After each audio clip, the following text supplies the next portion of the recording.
Hi, welcome back.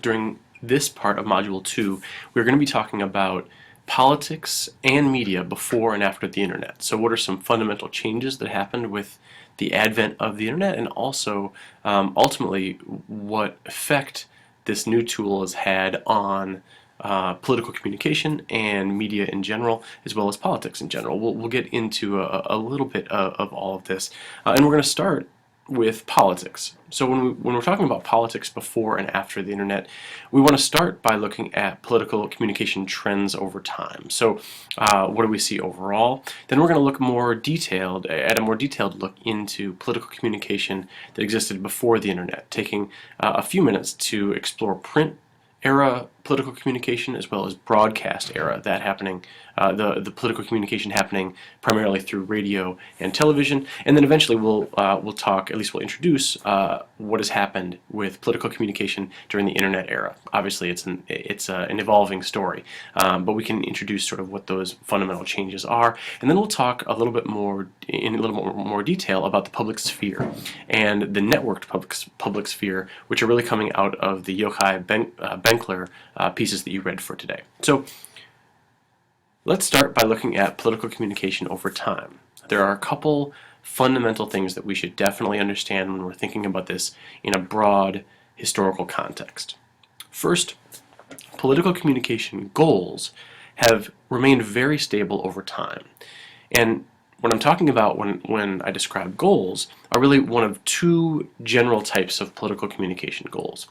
What I refer to as broad and targeted. Broad political communication goals are those that are targeting a mass audience. So that would include things along the lines of disseminating information, trying to add supporters or retain the supporters that you actually have, and generally trying to affect the public agenda. So if you're thinking about this from a political party standpoint, a candidate, an interest group, some sort of organized political body, they're trying to get a lot of information out there. They're trying to generally affect the public or the public agenda when it comes to political and policy issues.